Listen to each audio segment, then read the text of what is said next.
presentation under the title, The Glass Half Full, the Marriage of Occupational Safety and Health and Human Resources Management.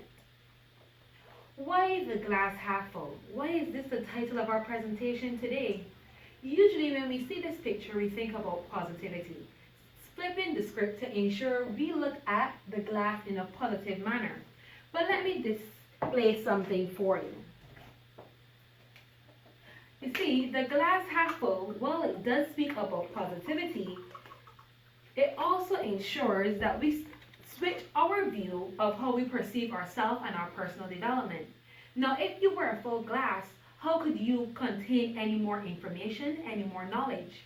If you are a human resources practitioner, you are required to constantly evolve. After all, we're dealing with human resources. People are not the same, they also evolve. And the conditions under which they work also evolve. So what do? You constantly develop. So when we look at this situation and we want to add to our lives, it may be solid, it may seem difficult at first, but as we take on this information, it seems as though our glass is filling up. The context under which we are operating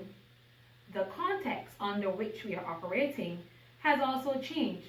But after time, if we know about ice and water, that ice becomes water. So in time, as you develop yourself, that knowledge becomes second nature.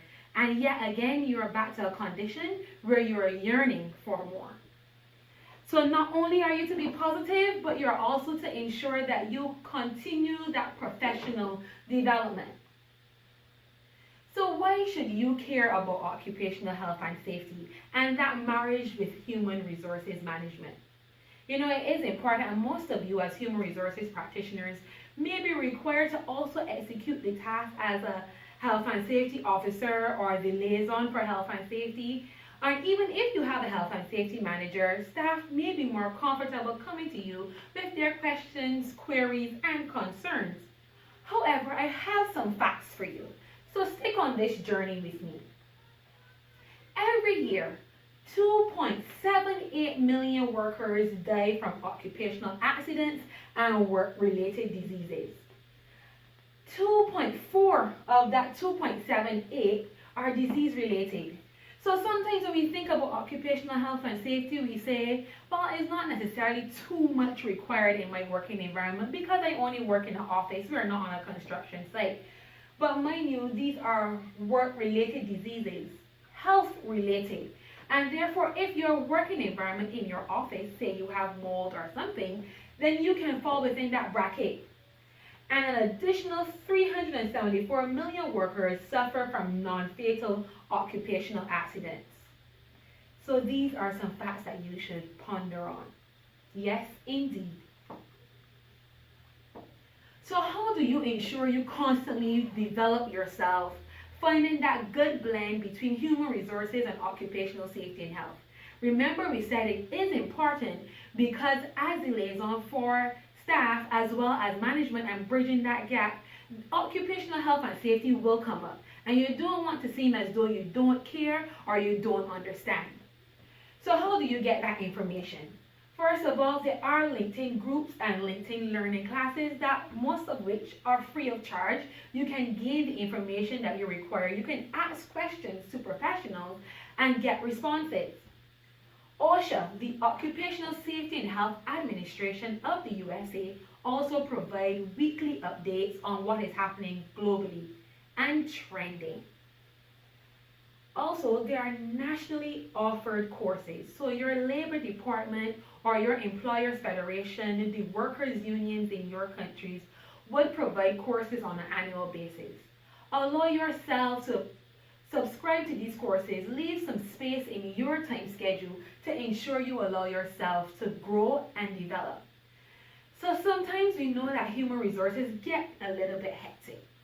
So how can you get not only the information, but resources that are readily available? So I've left some sites that you can access. We have Safety Culture.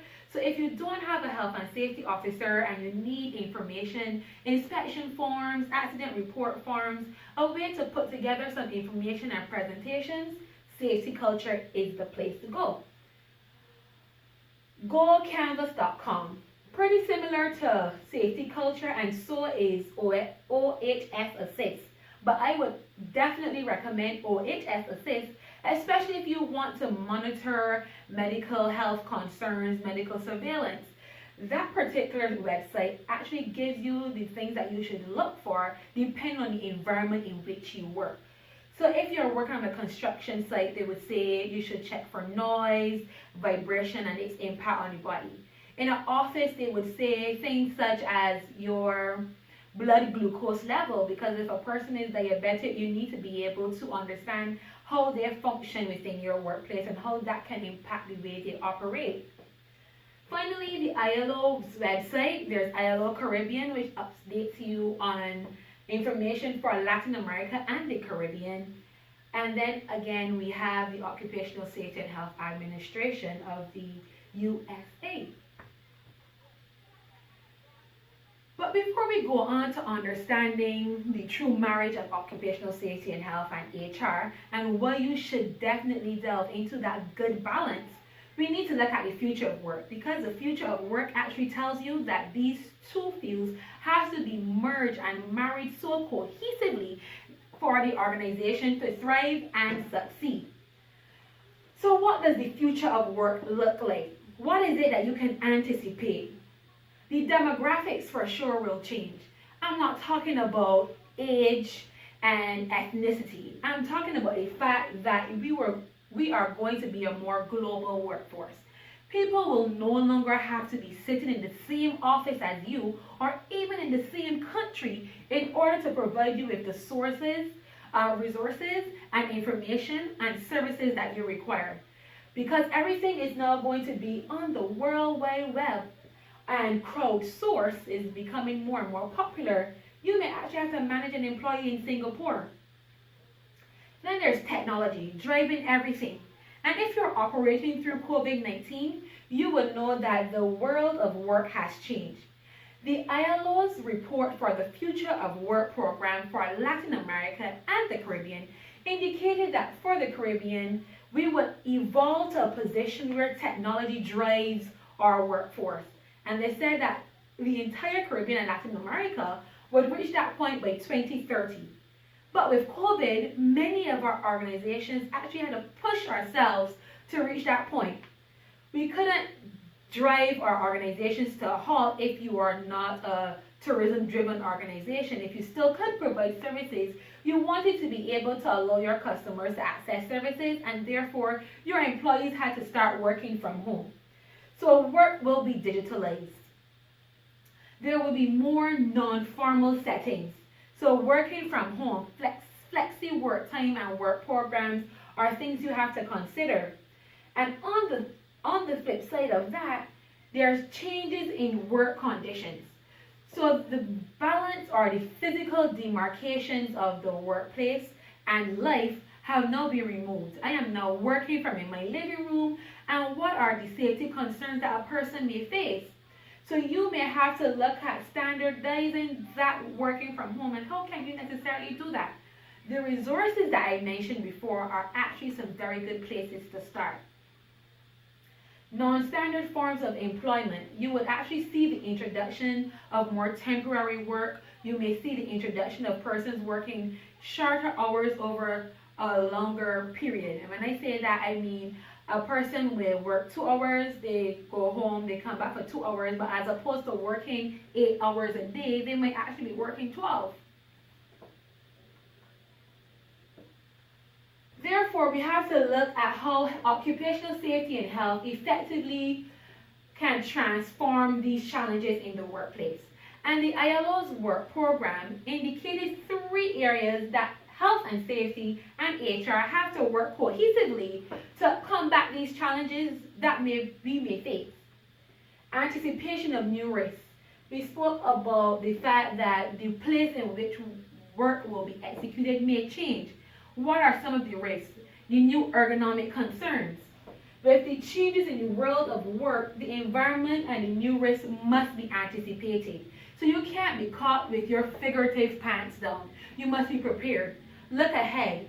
What is the work-life demand of that individual? You're now at home, you have a kid, you have your elderly parent at home as well. How is that person going to deal with demand and control?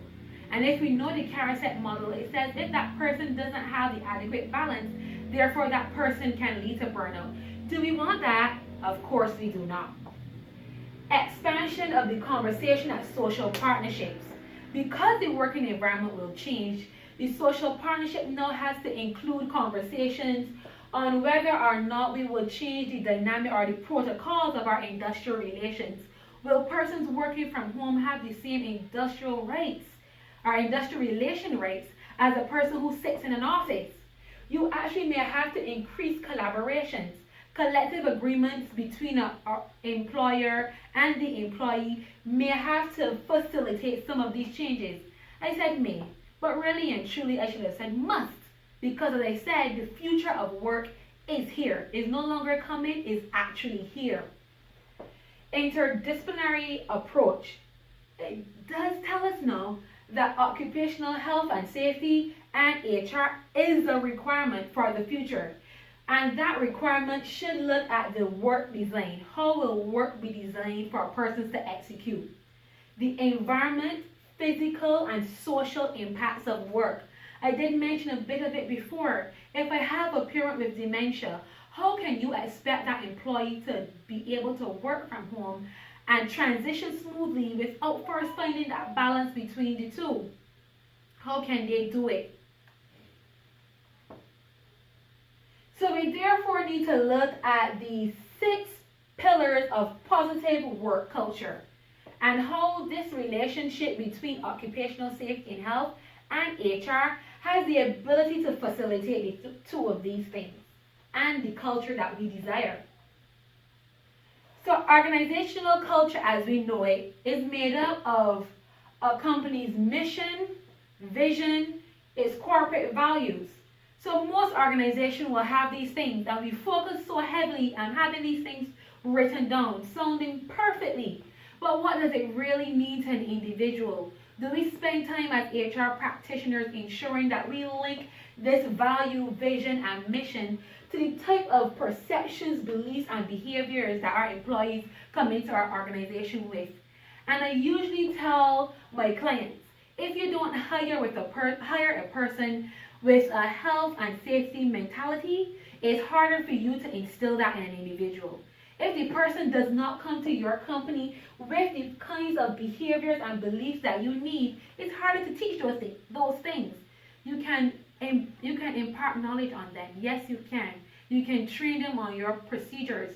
But how can you change a person's behavior? It's much harder to do.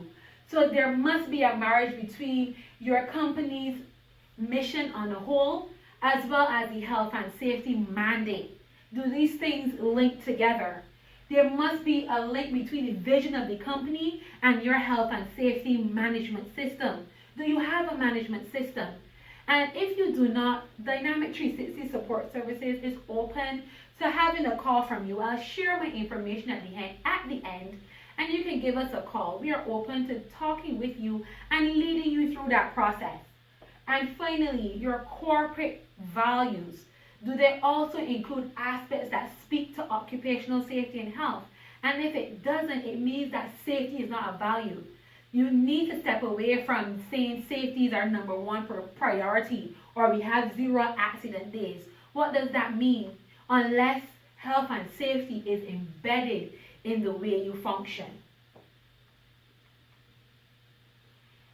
I love this quote. And it says that leadership is the capacity to influence. As HR practitioners, do you influence? Sit and think on it for a minute. How many persons have you been able to persuade? Others, you need to influence others through inspiration, motivated by passion, generated by a vision, produced by conviction, ignited by purpose. And these words are highlighted. You need to be passionate about the things that you do. If you come to work in a general malaise, your employees see that, and therefore they will not be inspired. They will not be able to see the vision that you have generated and they will definitely not be convicted or ignited to true purpose within your organization.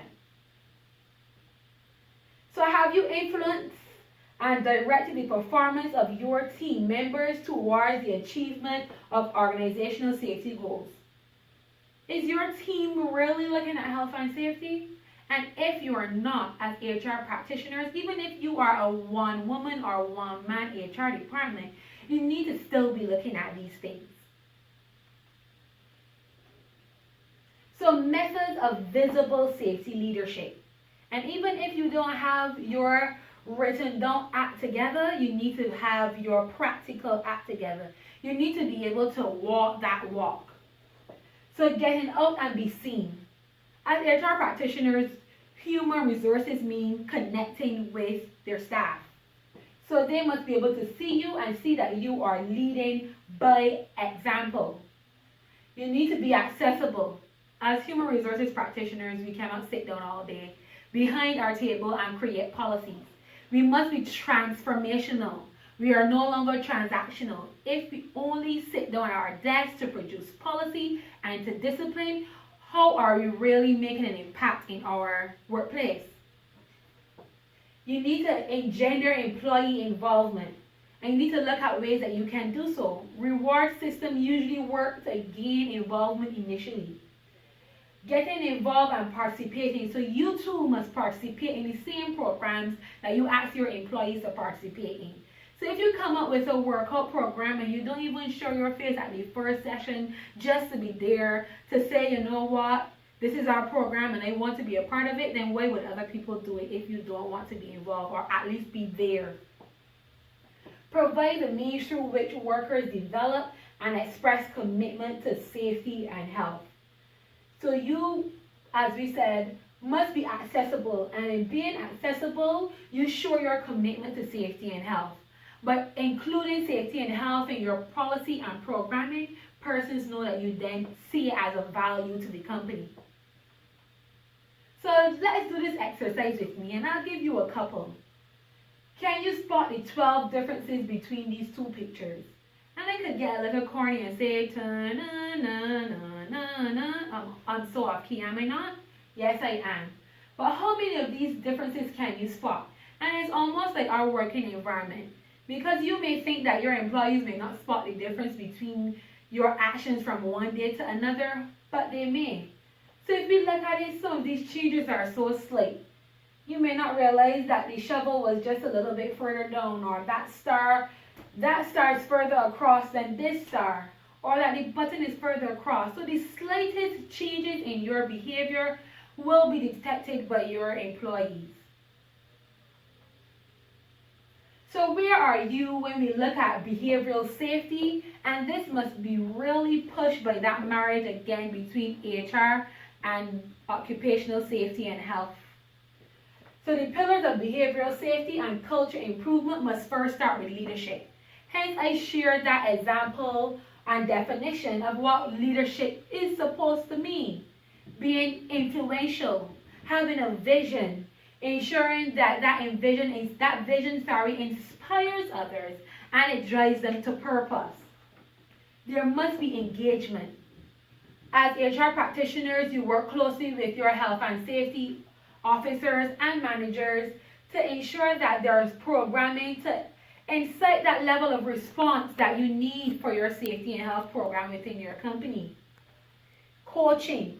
Some employees may be zealous and other employees may not be. How do you inspire those employees who need to find that purpose to ensure that they work safely? Therefore, you may need to yourself attach them to a coach or their supervisors. Train the supervisors enough that they are able to coach their employees to identify hazards, to look in their environment and be more aware. Use their greatest tool, their brains, to think about how their environment may impact them and give them that level of comfort to be able to share how they truly feel about their environment. Open and constant communication. Communication on human resources should not only focus on your policies and procedures as it relates to human resources, but should also include aspects of occupational safety and health.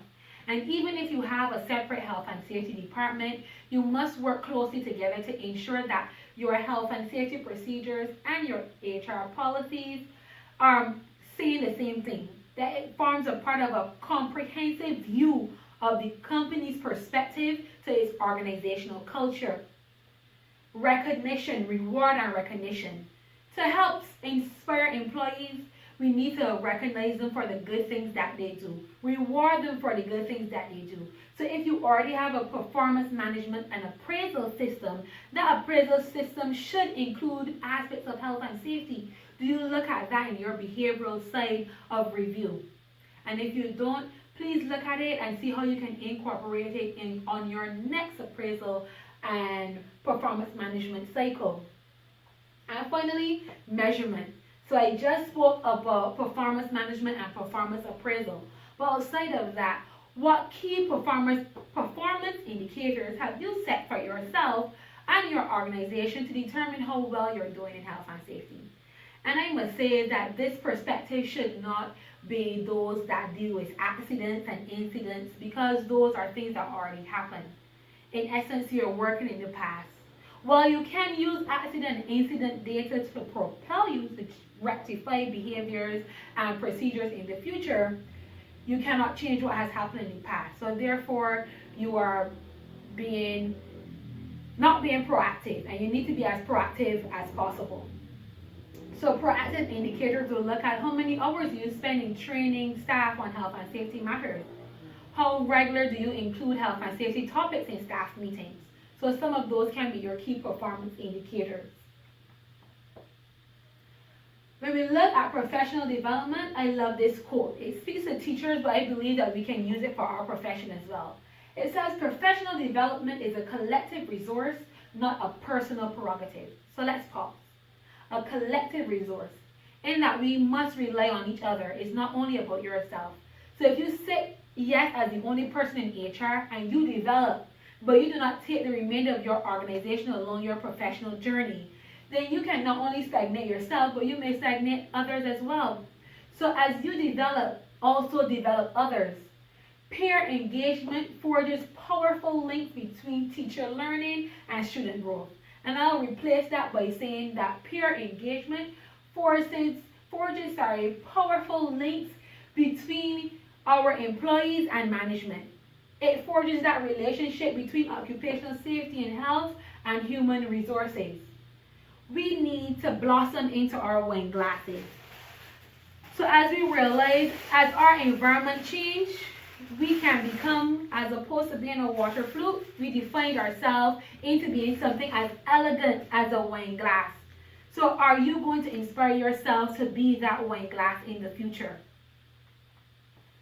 I leave my information for you. If you come to our question and answer session, the first 3 persons who come in actually have the ability to get a one-on-one session with me and access free materials for your organization to be able to implement your occupational safety and health management system. So come on into our question and answer session, and I'll be there to answer any questions that you may have. We will post the times that the question and answer session will be held directly after this presentation. My contact information is here. Feel free to email me at any time. You can give me a call. And on our Instagram and on the LinkedIn page, our YouTube page, we actually post some useful information every month. So you can engage in the Minute with Melanie and be able to gain that information in as short as 1 minute. Thank you very much for being a part of this presentation today. And remember to look at your glass half full. As you progress and develop throughout your journey, always ensure that you allow yourself to grow constantly and be inspired by true purpose and passion.